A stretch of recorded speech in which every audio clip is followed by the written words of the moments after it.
It's that time of year, it always just feels like it's in the air when it comes to the January transfer window, where so many things are moving around, so many situations are changing and developing. And one thing that always happens at this time of year is Sorare scouts and managers around the world start to look ahead to the back end of the season, maybe even already thinking into next season about what they're going to do with their cards, what strategy they're going to play, and ultimately really, what scarcity they're going to be running in at the moment. The majority of Sorare players play with the limited cards, of course, the most accessible, the easiest ones to afford, the ones with the highest supply. And although multi-entry really does make that the game of Sorare is like quite a broad game, so when you do come in, you start with 0 cards, of course, and as you start to build your club, actually start to flesh out your squad, maybe you move into all the different competitions, you maybe max out that multi-entry, maybe you specialise in one league in particular, but again, we're maxing out that multi-entry. So many Sorare scouts and managers get to this point and they might be close to that kind of saturation kind of point where they're like, I've got all the pieces I need, I've got 3 teams, 6 teams, 12 teams, whatever it is, out running and cooking at the moment. But how do I do better next season, and how do I make sure that the cards I've got there now continue to do well for me, or can help me secure some success like future, down the road towards the back end of this season, as well as into the early season as well. And on the channel we do a lot of members content where we're reviewing galleries and strategies and squads and all that kind of thing. So I like to think I've got a good handle on exactly what the kind of journey is a lot of managers go through when they start out with 0 cards, and then they go through and they get up to as many as 100, 200, 300, whatever it might be, and then the problems, the challenges, and the same questions always kind of come up. And I think with a bit of the development we've had on the Sorare, like the marketplace, the SO5 arena, the whole landscape, really, there's never been a closer bridge between limiteds and rares now in so many different ways. And for so many Sorare scouts, managers, players, whatever you want to think of yourself or call yourself, or whatever we call you here on the channel, is eventually everyone does come to the same sort of crossroads, the same sort of decisions to be made in terms of how their squad looks and what their ambitions are in terms of what they win in the game. In the video today we're going to be chatting about what those things are, the kind of common evolution of a gallery, and a lot of the kind of challenges that face it, as well as even more so now how I think no matter what scarcity you're playing, you have to be looking at things cross scarcity now at some level at some point. At any point in the video today, if you do laugh, you learn, you like something or whatever, please do like and subscribe to the channel for more content like this. And of course, get into the comment section in this one and let me know thoughts, feelings, reactions, hot takes, all that good stuff on what we cover here in the video today. Because so many of you guys that tune in to the channel, you've been around the block just as many times as I have, and you guys know your onions. The comment sections on these videos are always super helpful and filled up with great ideas, suggestions, and sometimes improvements on what we talk about here in the video. So yeah, get involved. And let's just get stuck straight into it. Now, I must confess, this video has been on the drawing board for me for a couple of weeks, in particular with how my own strategy has been developing. So it's gave me a new appreciation of multi-entry, it's gave me a new appreciation on multi-season collections and a few other bits and pieces. And it's probably the best place to start off with. Some of you guys that are regulars on the channel will probably be kind of up to speed with where we're at with this anyway. So touching on it first and then just moving aside, it feels like the best thing to do. But as many of you will know, I've got 4 seasons of Celtic cards. I've got a full in season allotment essentially at this point, with 3 previous seasons up at 4 and 5% respectively. And the problem I come to most game weeks as a rare player in that situation, multi-seasons in one club, is 6 lineups still kind of isn't enough, to cover all the bases. It's not to get like teams of strength out and be able to like double down on the bigger cards and put them in a good spot. There's no problem with that. But when you are covering one team, especially a team that can be a wee bit volatile on its first team selection, part of the benefit of multi-entry should and could be, I'd say should over could really, but making sure you can cover all the bases. If you are wrong on that 50-50 call at centre-back, up front, in midfield, whatever it might be, if that goalkeeper does drop a clanger, you've got another goalkeeper that might do better. It could be something like that, because like in particular for me, having multiples of one goalkeeper at rare for Kasper Schmeichel is just, it's maybe a wee bit of a stretch too far. And where that's led me to is buying limited Kasper Schmeichels in a Balcom, which I can't use anymore. And that's to, just put out some safer teams, maybe put out some riskier teams as well. And we've had some level of success having only ran this for a couple of game weeks already. So I'm quite confident as the back end of the season carries on, the full collection strategy here that will be involved is now really in place.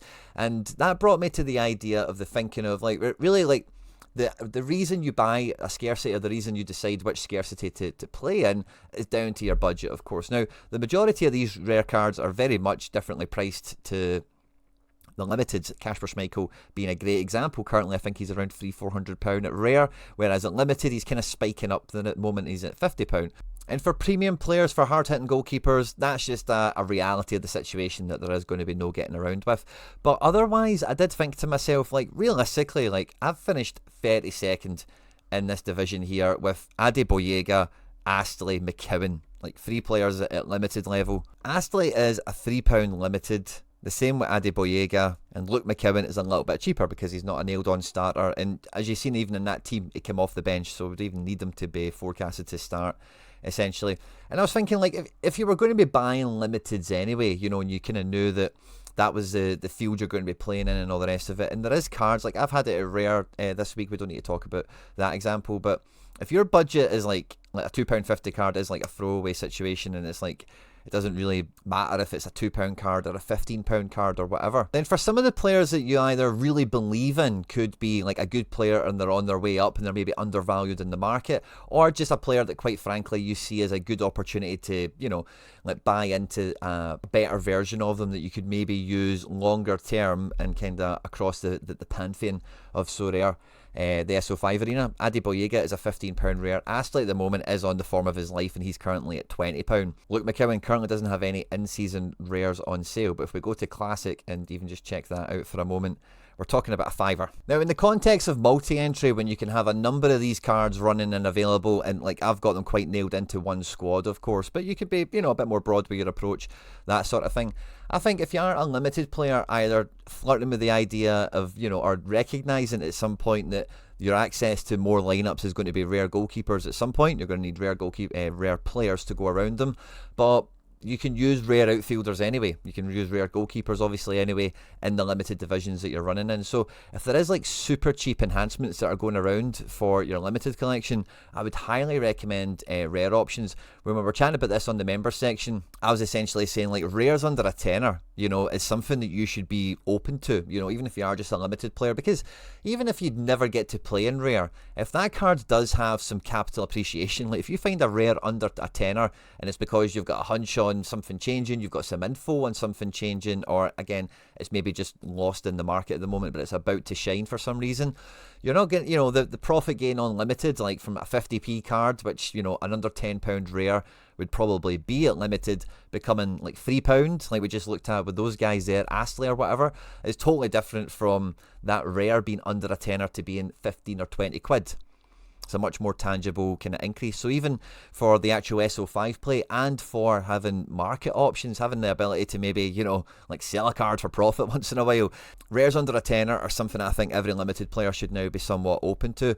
And I would extend that a little bit further as well if you're actively ambitious to go into a different scarcity. We were speaking about this in some different ways with some of the members. I've got some examples I'll show, but before I kind of mention that, like, we were chatting on, I forget which gallery it kind of ties into, so I just want to say this point so it doesn't, I don't forget it, but seeing tier 1 level rares under 50 quid, and what I mean by a tier 1 level guy is someone that, like, you know, when all things are equal, they'll be a starter, they're actually a pretty good player, they might be important to their team, maybe the team is doing shit right now, maybe the guy's on bad form, maybe he's injured, could be a variety of things, but guys at a tier 1 do become maybe stars, don't they? Where you don't really, you know, how's that guy in the star pool, but his L10 is 65 or something, you know, those sorts of guys. If and when any of them at Classic is, of course, what we're mentioning here, fall into that £50 realm in a marketplace at the moment, that, you know, like some of these guys for what you can do in limited and all the rest of it aren't that outrageously priced, but so many of these guys are somewhat fungible. Like Lewis Openda for £46 is fine if you can use him right now. There's a few other examples, you know, he's quite a good one, of course. Some of them are maybe by comparison actually very good bang for buck, let's just say.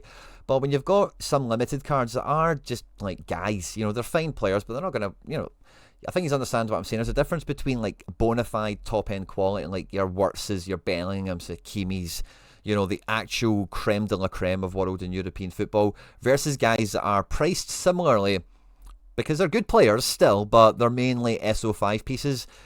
buying into them at limited level, I would have less joy and excitement around versus buying like really any number of these like really good rares. Zeno Vandenbosch at rare, that doesn't feel too shabby to me. It is in season as well. All these guys are in season, of course. If we flip that to classic, so it'll probably just help prove the point more, there is significant talent. Morgan Gibbs White Classic 55. Like, again, I'd much rather a Morgan Gibbs White Classic at 55, which is really actually been traded for well, as little as 20 quid back in December. But yeah, around the 40 quid mark is probably what that realistically does move for. A 40 quid classic rare rather than the limited. Now, the limited is going to fall in value quite hard, you know, when it becomes out of season. So it will go from being a 20, 17 pound card, whatever you want to call it, to being, at best case, half the price of that at the end of the season. Now, the classic rare is already, should be at 40 quid, somewhat around floor level. Now, that will change when all the in-seasons move into classic, of course, but if Gibbs White continues this form number one, that's a really good card to have in any of your lineups, which is why you're maybe looking at the Gibbs White. But if and when you were ever able to move into rare, Gibbs White is a very, very, very usable card at classic, because if you are to move scarcity or you're going to dance in between them, like, for me, I'm trying to exploit in-season limited because I have in-season rares that I've spent money on that I want to get every nickel and dime that I can squeeze out for them this season. But when you're looking at your gallery evolving through different seasons and compounding in, you know, the collection that you've been building, successes, wins that you've been getting along the way, you know, like you're going to want more lineups, of course. And in the classic setting, because the price point we find rares at for the most part, rare will be attainable for a lot of limited players that give it pay it mind, give it focus, have a look at it and think, hey, do you know what, like a Gibbs White for 50 quid, I think Quinny's right, I think I would rather that over a in-seasons for 20 quid. Now, you are spending more money, of course, but I'm talking about like a tier 1 guy, like he's firmly tier 1, isn't he? And if he did become a star, like, you know, you might not be too buzzing to win it, but that's just a bit of a temporary thing, isn't it? If he keeps this form up, I'm sure it would be a bona fide star in that case. But anyway, like I said, I've got some examples here. So we had Hatligen recently in the member section. We were chatting about his gallery. I'm not going to go through the strategy and all the stuff that we were speaking about. But one thing I did think about his strategy in particular is that at limited for champion, he's went entirely in season. If we like, this is all the cards he has, and if we filter to just this in season, we lose one, right? So he's got a full in season allotment of cards here, which will all become classic next season. And every one of those cards then is going to be pressured into the same... Well, in fairness to the now, he doesn't have the pressure on... because in-season cards can be played in Classic. That utility will go away. So in theory, he has 18 lineups at his disposal between in-season and Classic, Prem, Bundes and Champ at the moment. Whereas next year, that's going to half from 18 to 9 and only going to be in Classic. So there's going to be a huge overspill of limiteds here. Now, the limiteds cannot play up. Right, so yeah, you'll have some of the stud cards move into in-season. I'm sure he will win in-season cards next year. Of that, I've got no doubt, because of the galleries built to go into Classic next year. But again, at some point, the bridge will need to be crossed where it's like, where do I get more utility? And fortunately, sadly for the limited cards, it's kind of, you know, you're already at the limit, as it were. But any rares you were to add in here, like Hatligen's built a great gallery here, some very expensive collections, and this isn't something we spoke about, this isn't a critique or anything of his gallery, and maybe just the way that the seasons went. For example, we could maybe say Man City. Like, imagine we never built this Man City rare element, and you had like a rare, you probably could have got Nottingham Forest at the beginning of the season at rare rather than limited, you know, at a decent price compared to where they're at now, and I dare say you'd have done not too bad with some of them. So that was one of the thoughts I had when I was looking at Hatligen's, is he's got a fantastic rig out here. He'll be cooking with gas, winning boxes, can flip into Classic if, you know, he's got overspill. That option is open. But even if you were to come in this year and you're like, I'm only playing within seasons, I think the best case scenario is you end up with a gallery that looks like Hatligen's here. And then if you're not going to keep them for Classic, the other dilemma people come to is when to sell them. Now, looking at the prices of some of these guys, and like, if Mamouche goes to Man City, I think that's probably a good card to hang on to, don't get me wrong. But some of these limiteds, like Harry Kane at £78, grabs my eye because it's just a really high figure. But is keeping an in-season Harry Kane limited at £78 going into Classic next year better than... And let's use an example from his own gallery. Ekitike. Could we get an Ekitike for that price? Let's just imagine. Now, it is a lower quality than a Kane, of course. I totally get that. Yeah, so Hugo Ekitike at Classic is at 57. Now, this is already at Classic, so I know there will be more Classic cards that come on board, of course, when these in-season cards go that way. but in theory it shouldn't really drop too much. Whereas when we look at a limited Kane, and Kane, to be fair, isn't actually the best example of the point, which is probably quite fair for this purpose, displaying it to you guys, being as genuine as possible. But yeah, like an in-season Kane now is at floor £80 and a classic at 67. Percentage-wise, there's not actually a lot of loss to be had there. And classic Kane's, like, yeah, maybe a few of them have went into the 50s, but there is depreciation there. Percentage-wise, that's something worth considering, I suppose. And I think that could be a solution, perhaps, or a strategy move that we see a lot of exclusive in-season players maybe entertain, where, like, yeah, you'll keep your, let's just say Marmoush in Ekitike. You maybe keep like the Frankfurt guys to go into Classic, and maybe like Chelsea because it's such a huge squad, Liverpool, Arsenal, whatever it is. But you see, like, do you know what? In season Man United, in season this, in season that. Can we actually turn them into some rares to play around with in Classic Rare for next year? I think that's something we'll see people try and accomplish, because the depreciation on the in-season will happen, and because a lot of in-season players do have very robust setups like this, there is only going to be a diminishing utility in terms of the amount of lineups you can deploy them in. So that's definitely a reason why I think playing across the scarcities is even more appealing. We actually had to tackle this topic specifically with Mini-Me. He's looking to move into rare, and again, Mini-Me I think is a great example here of a regular gallery. Now we've got a lot of in-seasons and stuff like that, but in Champion, it's not really a Champion gallery, it's more of an under 23 setup, and again you can see there's huge reliance on the classic cards to help that under 23 limited strategy run. A bit of in-season in the Challenger region as well, with some good budget options that have been working out well for him, and in Contender it's somewhat similar if memory serves me right. Yeah, maybe less on the head count, it's mainly a Challenger gallery of course. But he's looking to move into rare. This was a question that we'd kind of broached with him specifically, which I was really excited about because, knowing that I was going to be making this video. And one thing that came out of that was that under 23 is maybe the perfect bridge division in terms of like the Venn diagram on utility. How do you look at the cards? Is it like a Bundesliga card? Is that a champ card? In season classic, of course. Some of these will think about it with, but under 23 classics are probably one of the most stable rares to kind of try and slowly accrue throughout this season, especially guys that have maybe just made a transfer, don't have transfer jeopardy, or only have a positive transfer outlook perhaps. Because if you've got a gallery like Mini-Me's rather than Hat Legends, where it's not the stars and it's just not all in season and all just so the way you would want it to, you're probably going to be scouting quite heavily. You're probably going to be listening to news on the timeline quite a lot about transfers, guys are getting jobs, losing jobs, all the rest of it. And when you are in that kind of zone, it makes it really easy to notice some of these rares that, we looked at Gibbs White for 50 quid, right? But I'm really excited in these situations for rares that can be like under a tenner. And for myself personally, Asan Diao I got for 14, right? So that's a little bit above. But that on top of the Botius, which again was 11 quid, that's a transfer hunch. Benkovic we got for like $5. He's just made a transfer that should be quite good. And Sana Fernandez is just a wee wonder kid guy that I watched in the Youth Champions League covering Celtic for the Celtics are here, and he made my notes, he's in the video and everything, like he was brilliant on the day. So I seen he had a rookie card for like a $5 with market credit, it was £2.60. It made it even easier. But it made me think, like, if I was a limited player, I would still buy that rare for a $5 or for £2.60, and the same can be said for like an Amiri rare at 30 quid.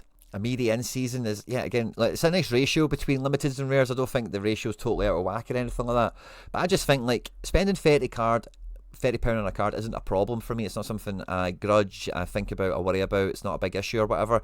And if you're in the realm of like a £30 card, a £20 card, whatever is kind of somewhat normal, at some point you'll run out of limiteds that are worth that, and some of the limiteds you've bought for that, you'll see their price maybe slide away. And again, I just think like, even if I was a limited player, not even thinking about rares, it's that sort of thing for a wonder kid like a Sana Fernandez, or even just for a depreciated card like maybe the Amiri would be something I would be very interested in, because it just always leaves the door open for more utility in the future. Because the initial thing you're looking to do when you are like crossing scarcity, if you're moving up the way like from limited to rare, is you're looking to have a really good D4 to D2 setup, unless you're going to go out and spend money on stars and all that kind of thing, of course, different story.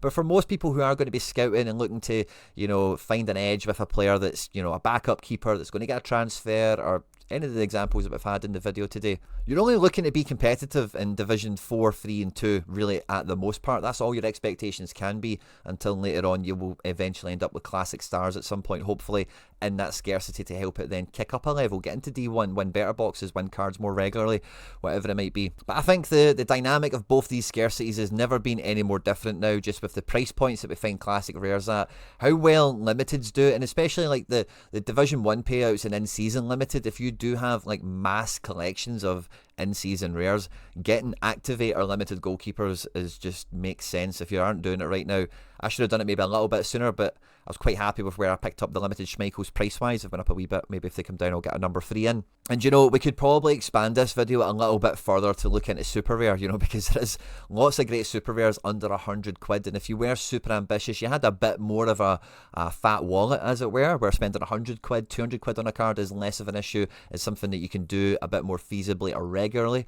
There's definitely a conversation to be had there. But sadly, that's not most of us, and super rare prize pool doesn't really make that too appealing anyway, although the ability to action that strategy is there.